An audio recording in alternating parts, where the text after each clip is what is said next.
Esto es para un espacio que se llama Entre Noticias, rubenluengas.com, Entre Noticias. Y veo que también eres alérgico a la violación de los derechos humanos, que eso es todavía más importante. Pues sí, bueno, tanto yo como el resto de nuestros compañeros de la Asociación Pro Derechos Humanos de Andalucía intentamos, dentro de nuestras modestas posibilidades, el coadyuvar para que en aquellos ámbitos donde la vigencia de los derechos humanos pues es más desconocida, pues poner nuestro grano de arena para intentar que sea un poquito más, ¿no?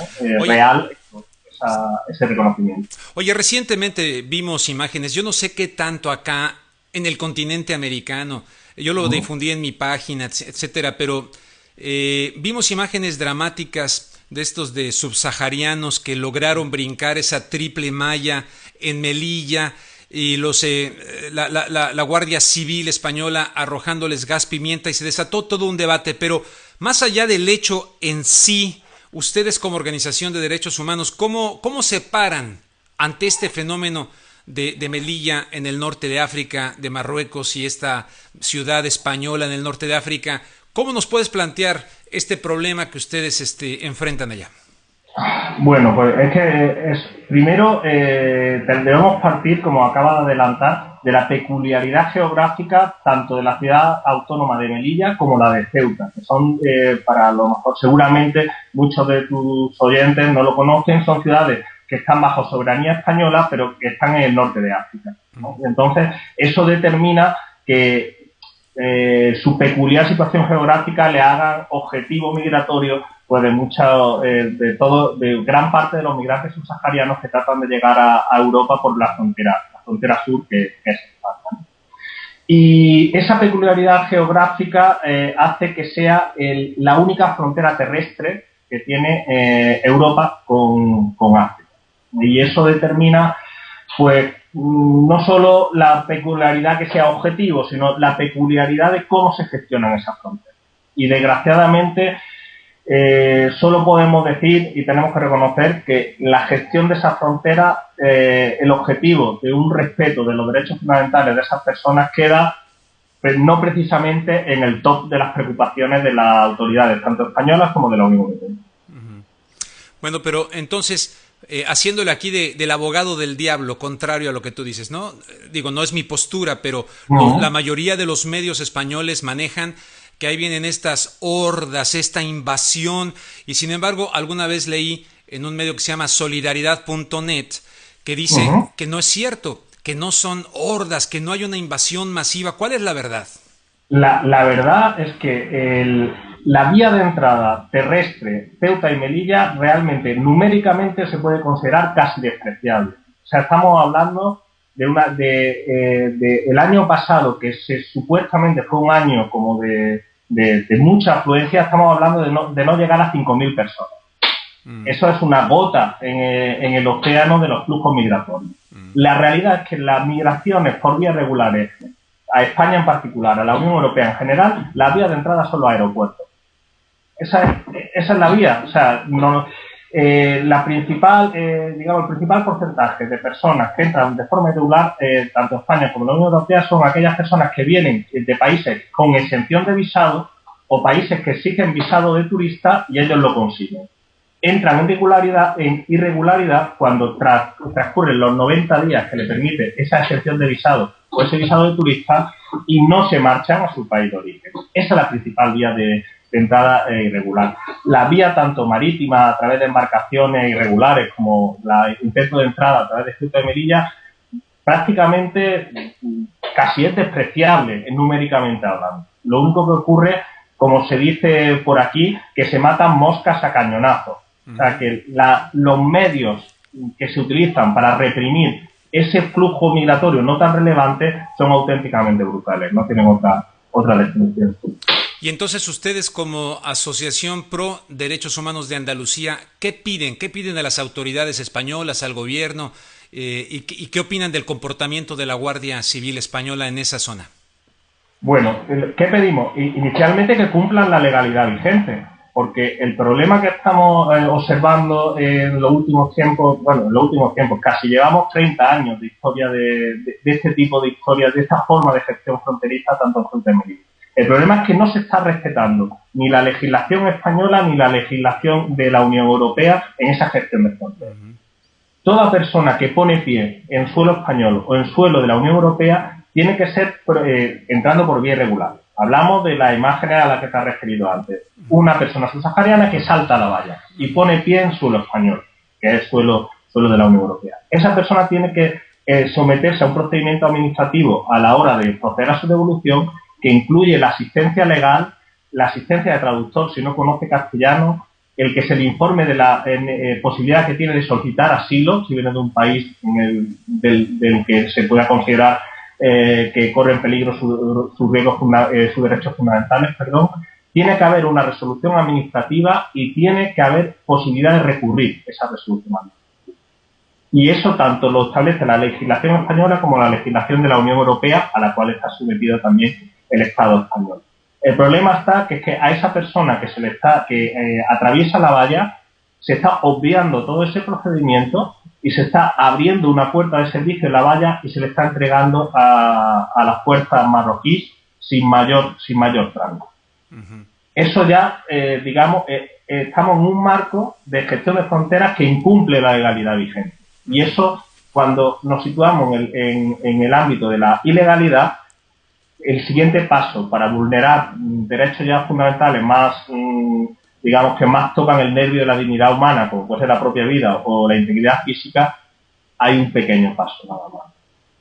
Y respecto al comportamiento de la Guardia Civil, las propias asociaciones profesionales de guardias civiles están dando la voz de alarma, porque están advirtiendo que se le están dando determinadas órdenes, como esas que acabo de señalar, esas devoluciones que se conocen aquí como devoluciones en caliente, que ellos, las propias asociaciones profesionales de la Guardia Civil, están señalando que son ilegales, que se le están ordenando que cometan ilegalidades y temen que ellos que son, los que están a pie de obra, los que están en la primera línea de fuego, por decirlo así, vayan a acabar siendo los que acaben pagando por esas irregularidades y que no se escale la cadena de mando, sino que sean los que ejecutan esa ilegalidad. Entonces, nosotros por una parte, y eso lo reconocemos, que la Guardia Civil, por ejemplo, sobre todo la Guardia Civil del Mar, acomete muchos rescates, han salvado muchas vidas y eso lo reconocemos, de migrantes y situaciones. Pero las vallas de Ceuta y Melilla están cometiendo ilegalidad. A lo que hay que determinar es que si las cometen de forma individual sin que se lo ordene nadie, cosa que lo dudamos sinceramente, o en el caso contrario, que es el que creemos que ocurre, que están obedeciendo órdenes directas de sus superiores, tanto la Guardia Civil, para quien no lo sepa, un cuerpo de disciplina militar, ¿no?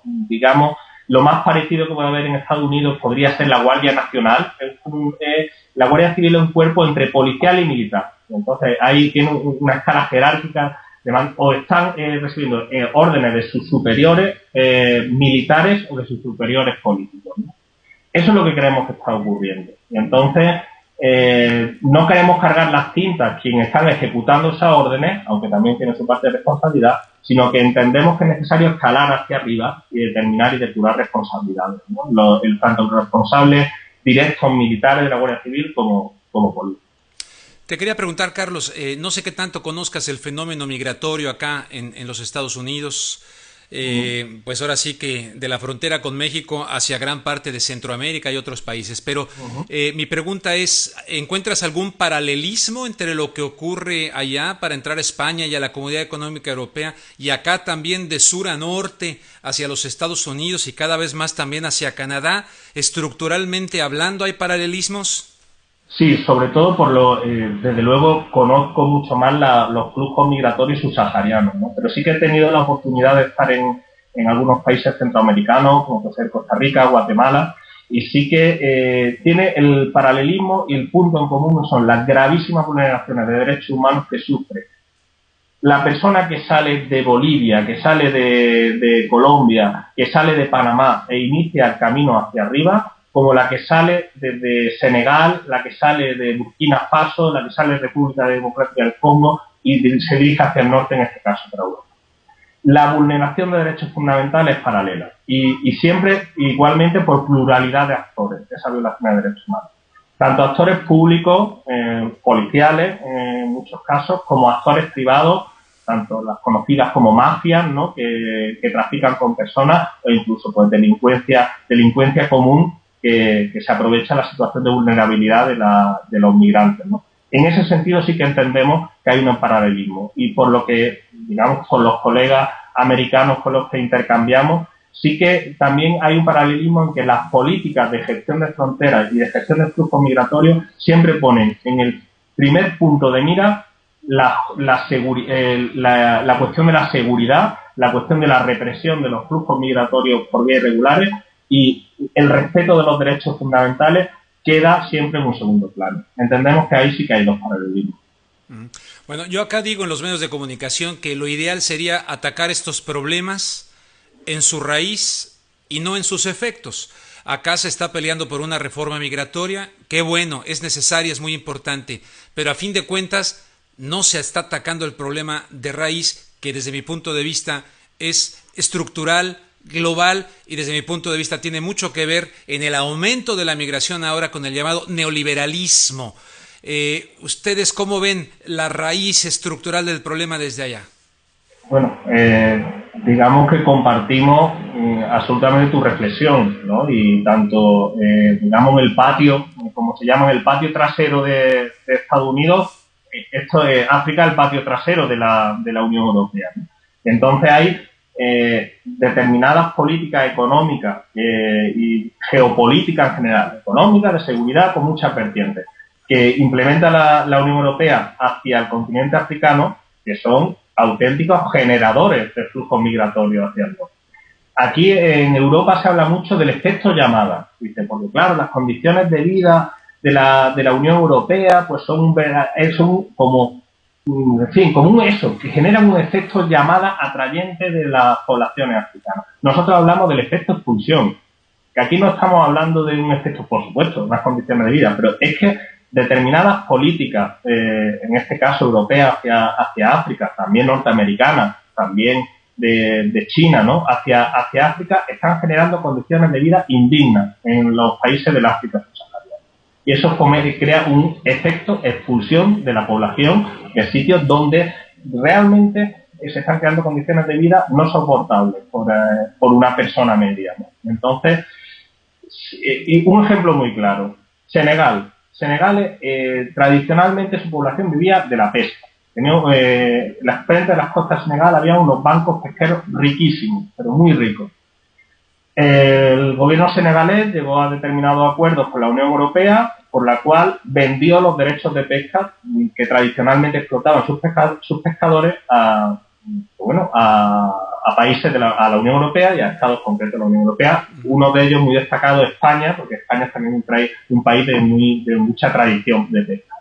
Pues bien, los grandes barcos frigoríficos europeos explotan esos caladeros, expulsan a la población local en la explotación de su medio de vida natural, y entonces la población queda sin empleo, queda sin recursos, se ve obligada a salir hacia Europa en búsqueda de una vida mejor, y los barcos que tradicionalmente, que se conocen en Senegal como cayucos, que se dedicaban a la pesca, ahora se dedican a llevar personas de forma irregular hacia las Islas Canarias, que son una isla bajo soberanía española que también están en el continente. Es el auténtico absurdo. Absurdo. Para algunos la lógica le viene estupendamente. Para otros, desde luego para los senegaleses, es una lógica diabólica, ¿no? Como hacia donde van es donde están las sedes de las empresas que están esquilmando sus medios de vida tradicionales. Y como tú bien dices, es una lógica que ha impuesto el neoliberalismo, en fin, que de luego poco piensa en el bienestar de la mayoría de las personas, tanto del sur como incluso del norte, ¿no? Pero sí es cierto que a lo mejor en el norte, en fin, tenemos otras condiciones de vida diferentes. Muy bien, Carlos. Para no hacerlo muy extenso y que sea muy agudo para quienes vayan a ver este video en Entre Noticias, algo que mis preguntas no hayan generado que tú consideres neurálgico, medular, para compartirnos desde la visión que ustedes tienen allá de este problema. Bien, nosotros siempre defendemos que puede haber distintas políticas de frontera y de gestión de los flujos migratorios. Nosotros somos una asociación de derechos humanos. Evidentemente, nosotros hacemos una defensa lo más amplia que sea posible de la libertad de circulación, reconocida en el artículo 13 de la Declaración Universal de los Derechos Humanos. Es nuestra vocación política. Defendemos la libertad de circulación, debe ser lo más amplia posible, porque además creemos que es factible. Ahora bien, respetamos que puede haber otras visiones políticas, ¿no? Tanto del control de fronteras como de la gestión de flujos, como de incluso de ese derecho fundamental, derecho humano de la libertad. Pero sí que entendemos que sea cual sea la perspectiva, la visión que haya respecto a la libertad de circulación, las fronteras, los flujos migratorios, el respeto a los derechos fundamentales de las personas debe ser el suelo de toda política. A partir de ahí hablamos, discutimos si hay que ser más estrictos, menos estrictos, si se deben admitir con mayor facilidad los flujos migratorios o menos. Pero el suelo debe ser ese. Y el problema es que tanto en esa frontera estadounidense, mexicana, como en la frontera europea, africana, lo que debería ser suelo se está convirtiendo en algo utópico. Ya ni techo, sino como algo inalcanzable. El respeto a los derechos fundamentales no puede ser una utopía en ningún tipo de política, tiene que ser de lo que se paga. Entonces, ese mensaje general sí que siempre nos gusta transmitirlo cuando tenemos la oportunidad y sobre todo cuando tenemos la oportunidad de dirigirnos a un público que nunca nos ha escuchado, ¿no? Ese es nuestro leitmotiv, por decir, de nuestra actuación, nuestra línea de trabajo en el ámbito de derechos humanos y fronteras. Muy bien, Carlos, pues te agradezco mucho. Carlos Arce, de la Asociación Pro Derechos Humanos de Andalucía. Te agradezco mucho. Nada, ya sabes que estamos por aquí cuando queráis, a vuestra disposición.